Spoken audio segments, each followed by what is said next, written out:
আসসালামু আলাইকুম প্রিয় দর্শকবৃন্দু, আজকের ভিডিওতে আমি এমন কিছু গুরুত্বপূর্ণ কথা বলবো যা শুধু ফেসবুক পেজ বা ইউটিউব চ্যানেল পরিচালনার জন্য নয়, বরং একজন সফল কন্টেন্ট ক্রিয়েটর হওয়ার জন্য খুবই জরুরি। বর্তমান সময়ে গ্রাম হোক বা শহর, ইন্টারনেট সবার হাতের মুঠোয়। আগে মানুষ শুধু বিনোদনের সোশ্যাল মিডিয়া দেখতো, কিন্তু এখন অনেকেই এখান থেকে নিজের প্রতিভা প্রকাশ করছে, নতুন কিছু শিখছে এবং আয়ও করছে। অনেকেই মনে করেন সফল হতে হলে বড় শহরে থাকতে হবে, দামি ক্যামেরা লাগবে বা অনেক টাকা খরচ করতে হবে। আসলে বিষয়টি এমন নয়। আপনার যদি ভালো চিন্তা, সৎ উদ্দেশ্য এবং ধারাবাহিক পরিশ্রম থাকে, তাহলে গ্রামের একটি ছোট ঘর থেকেও আপনি লক্ষ মানুষের কাছে পৌঁছাতে পারেন। বন্ধুরা, ফেসবুক পেজ বা ইউটিউব চ্যানেল খোলার পর প্রথম কাজ হলো মানুষের উপকারে আসে এমন কন্টেন্ট তৈরি করা। কারণ মানুষ শুধু ভিডিও দেখতে আসে না, তারা কিছু শিখতে চায়, জানতে চায় কিংবা বিনোদন পেতে চায়। একজন সফল কন্টেন্ট ক্রিয়েটরের সবচেয়ে বড় শক্তি হলো তার দর্শক। দর্শক না থাকলে কোনো পেজ বা চ্যানেলের মূল্য থাকে না। তাই দর্শকের সম্মান করতে হবে এবং তাদের মতামতকে গুরুত্ব দিতে হবে। বিশেষ করে কমেন্ট সেকশন খুবই গুরুত্বপূর্ণ। অনেক সময় আমরা দেখি কেউ ভালো কমেন্ট করেছে, কেউ প্রশ্ন করেছে, আবার কেউ সমালোচনা করেছে। একজন ভালো ক্রিয়েটরের সব ধরনের কমেন্টকে ইতিবাচকভাবে গ্রহণ করে। যারা আপনার ভিডিওতে কমেন্ট করেন তাদের ধন্যবাদ দিন,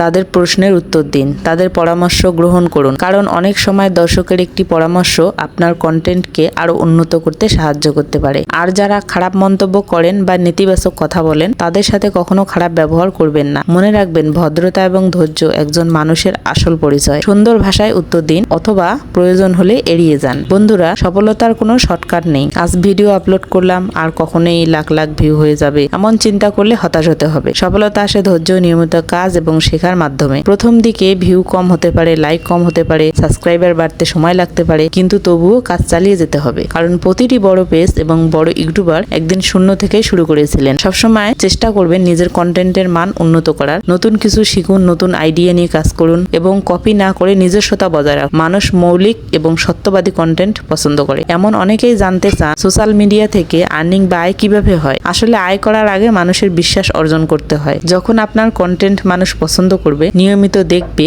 এবং আপনার প্রতি আস্থা তৈরি হবে, তখন বিভিন্ন উপায়ে আয় করার সুযোগ তৈরি হবে। কিন্তু শুধু আয়ের জন্য কাজ করলে বেশিরভাগ মানুষ মাঝপথে থেমে যায়। তাই প্রথম লক্ষ্য হওয়া উচিত ভালো কন্টেন্ট তৈরি করা এবং মানুষের ভালোবাসা অর্জন করা। আয় তখন ধীরে ধীরে নিজেই আসবে। প্রিয় দর্শক বিন্দু, আপনাদের প্রতিটি লাইক, কমেন্ট, শেয়ার এবং সহযোগিতা একজন ক্রিয়েটরকে সামনে এগিয়ে যেতে উৎসাহ দেয়। তাই যদি কোনো ভিডিও আপনাদের ভালো লাগে, তাহলে সেটি অন্যদের সাথে শেয়ার করুন, যাতে আরো মানুষ উপকৃত হতে পারে। আমি বিশেষভাবে তরুণদের উদ্দেশ্যে বলতে চাই, সময় নষ্ট না করে নিজের দক্ষতা বাড়ান। মোবাইল ফোন শুধু বিনোদনের জন্য নয়, এটি শেখার এবং নিজের ভবিষ্যৎ গড়ার একটি শক্তিশালী মাধ্যম। ধৈর্য এবং ইতিবাচক চিন্তাধারায় সবচেয়ে একটি কথা বলতে চাই, সুন্দর একটু কথা বলতে চাই। সফলতা রাতারাতি আসে না, প্রতিদিন একটু একটু করে এগিয়ে যেতে হয়। আপনাদের সবাইকে আন্তরিকভাবে ধন্যবাদ। ভালো থাকুন, সুস্থ থাকুন। আল্লাহ হাফেজ।